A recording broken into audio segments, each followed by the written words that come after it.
and we started in our studies.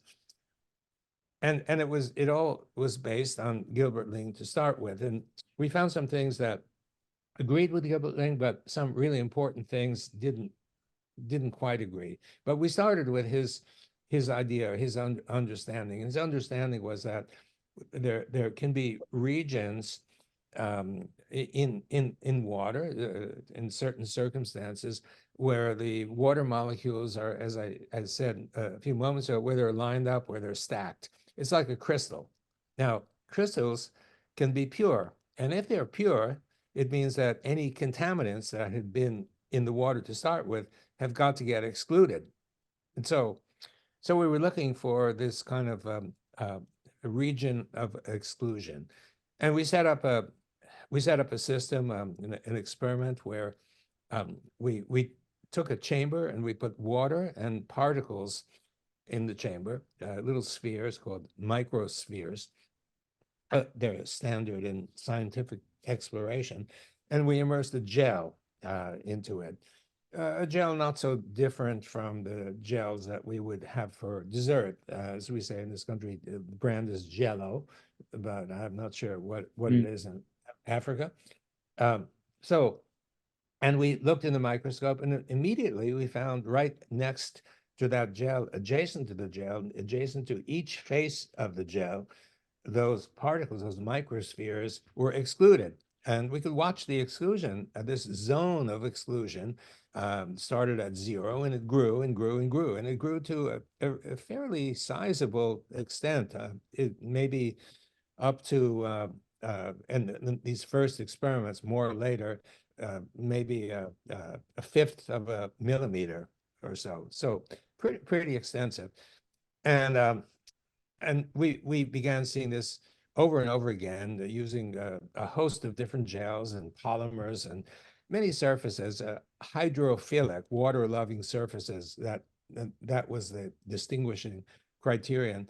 And we saw it over and over again. And a colleague, my colleague, John Waterson from Australia said, hey, you ought to give this a name instead of going through this elaborate description, call it something. And he said, if I were you, I would call it exclusion zone, because it's a zone that excludes. And he said, besides that, exclusion zone, EZ, is easy to remember. Now, that works that works in some countries, but in Europe, it would be EZ, and so it doesn't quite work as well.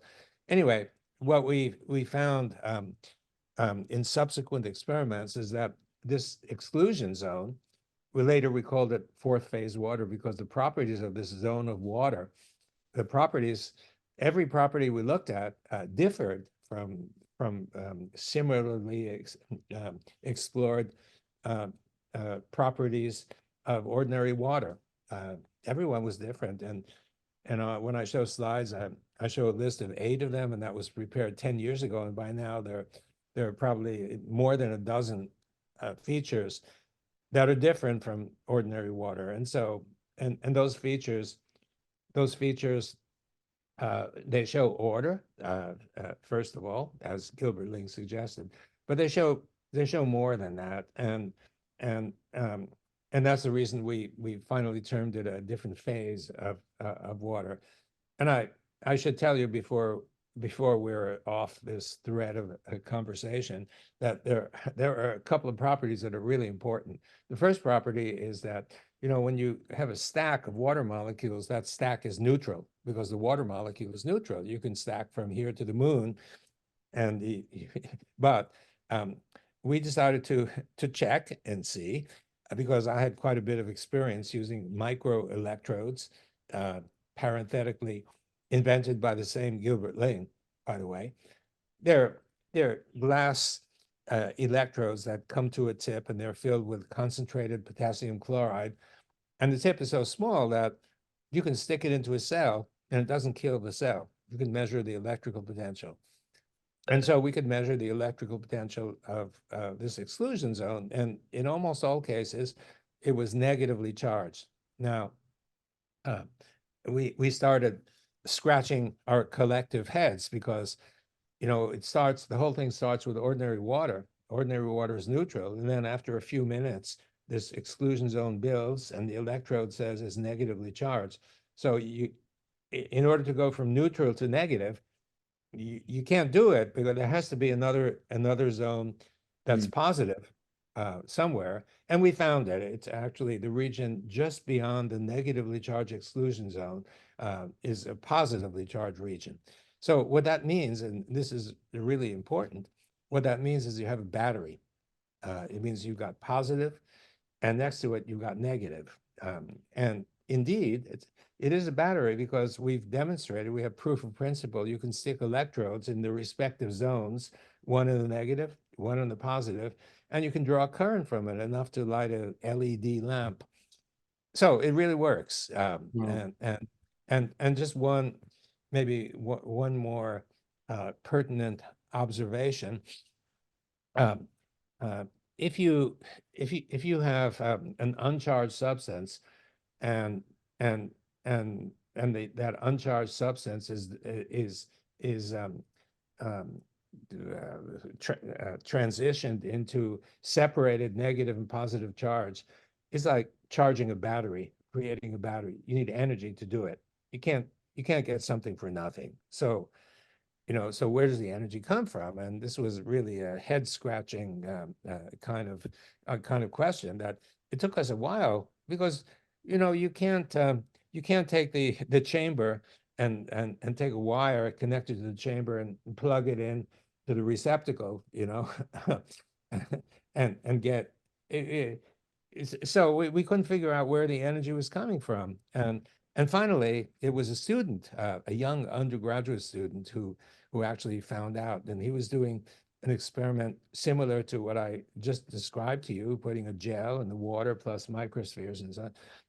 And he found right next to him, maybe he was bored, I don't know. It was a gooseneck lamp, one of the you can bend and such. And he shined a lamp on the chamber or on a region of the chamber. And then he called me in from my office down the hall. He said, "Hey, look at this." And I was astonished at the region that was illuminated with light grew, the exclusion zone grew enormously, not by 5% or something, by a factor of 3, 4 or such.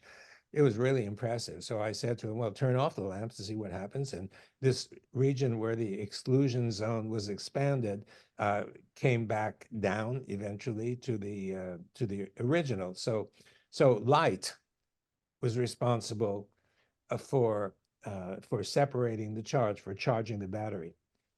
It's similar to the first step in photosynthesis, right? Because there are, I think, 20 steps or so in photosynthesis, most of which are unclear. But the first step is that light comes and light takes the water and divides it into positive and negative. And that's exactly what we found. So very similar.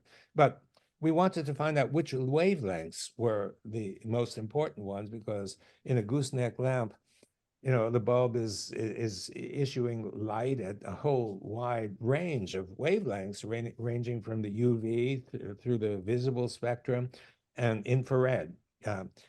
So we did genuine experiments, and we found that most of the wavelengths had very little effect, but infrared had a really powerful effect. Yeah. You could take a very weak infrared lamp and shine it on, and the exclusion zone could grow by we were able to see as much as by 10 times.